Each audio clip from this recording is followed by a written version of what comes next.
Firing, connection थेट यूपीला. आंतरराज्यीय दरोडेखोर टोळी एनसीबीच्या जाळ्यात.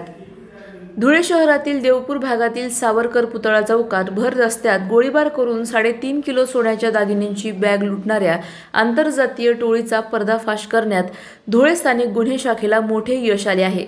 कोणताही ठोस पुरावा नसताना केवळ सीसीटीव्ही फुटेजच्या आधारे पोलीस निरीक्षक श्रीराम पवार यांनी आणि त्यांच्या पथकाने आरोपींचा माग काढत उत्तर प्रदेशातून दोघांना अटक केली आहे. त्यांच्याकडून 24,51,000 रुपये किमतीचे सोने, एक कार आणि गावठी पिस्तूल जप्त करण्यात पोलिसांना यश आले आहे. धुळ्यात 23 जुलै रोजी रात्री सराफा व्यावसायिक विनय जैन बसमधून उतरताच मोटरसायकलवरून आलेल्या तिघांनी त्यांच्यावर गोळीबार करून दागिन्यांची बॅग हिसकावून नेली होती. या थरारक घटनेने शहरात खळबळ उडाली होती. तपासात हे आरोपी मूळचे उत्तर प्रदेशातील असून मुंबईत टॅक्सी चालवत असल्याचे निष्पन्न झाले. पोलीस त्यांच्या मागावर असताना ते प्रतापगड येथील एका गुन्ह्यात तुरुंगात असल्याची माहिती मिळाली. त्यानुसार स्थानिक गुन्हे शाखेने कायदेशीर प्रक्रिया पूर्ण करून मोहम्मद शेहरयार खान आणि दिलशान शेख यांना अटक करून धुळ्यात आणण्यात आले.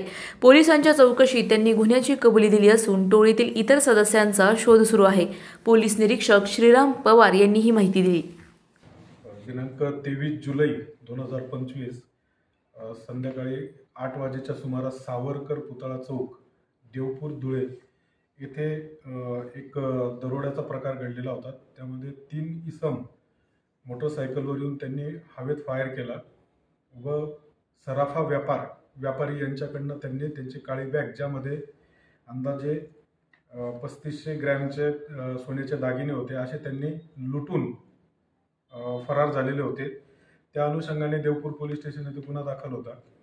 गुन्ह्याचा तपास करून आरोपी आणि मुद्देमाल रिकव्हर करण्याबाबत माननीय पोलीस अधीक्षक धुळे श्रीकांतजी देवरे व अपर पोलीस अधीक्षक अजय देवरे यांनी तात्काळ पथक तयार करून आणि आरोपी अटक करण्याबाबत सूचना दिल्या होत्या. त्या अनुषंगाने स्थानिक गुन्हे शाखा नेमणुकीचे पोलीस उपनिरीक्षक चेतन मुंडे, राहुल सानप, आरिफ पठाण, पवन गवळी, देवेंद्र ठाकूर, मयूर पाटील आणि त्याचप्रमाणे कागदोपत्री कामकाजासाठी सतीश जाधव यांचे पथक तयार करून आरोपींचा शोध घेण्यात आम्ही त्यांना रवाना केले.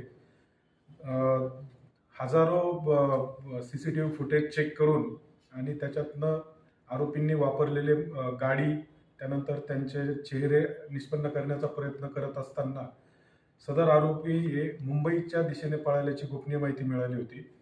त्या ठिकाणी टीम रवाना केल्यानंतर 2 आरोपींची नावं आम्हाला समजली होती, परंतु त्या आरोपींना एका मर्डरच्या केसमध्ये उत्तर प्रदेश पोलीस प्रतापगड येथे त्यांना जिल्हा प्रतापगड येथे घेऊन गेल्याची माहिती मिळाली. त्यानंतर न्यायालयीन प्रक्रिया पूर्ण करून सदर 2 आरोपी नामे मोहम्मद शेहरयार मोहम्मद इब्रार व दिलशान इम्रान शेख या दोघांना तपासकामी धुळे येथे आणल्यानंतर त्यांना विश्वासात घेऊन त्यांना सर्व टेक्निकल एव्हिडन्स दाखवून आणि त्यांच्याकडनं आम्ही जो आत्तापर्यंत 262.8 ग्रॅम सोन्याचे दागिने, त्याची बाजार मूल्य आहे 24.5 लाख रुपये, असे आत्तापर्यंत त्यांच्याकडनं रिकव्हरी केलेली आहे. त्याचप्रमाणे त्यांनी गुन्ह्यामध्ये वापरलेले पिस्टल व गुन्ह्यात वापरलेले 4 व्हीलर हे सुद्धा त्यांच्याकडनं आम्ही ताब्यात घेतलेले आहे. तसेच अजून त्यांच्याकडे त्यांचे इतर जे साथीदार आहेत, इतर साथीदार व त्यांच्याकडे असलेले इतर दागिने हे रिकव्हर करण्याचे तपास सुरू आहे. धन्यवाद. अधिक माहितीसाठी स्टार इंडिया 1 न्यूज पाहत रहा. चॅनलला सबस्क्राईब करा आणि अशाच अपडेट्ससाठी बेल आयकॉन दाबा.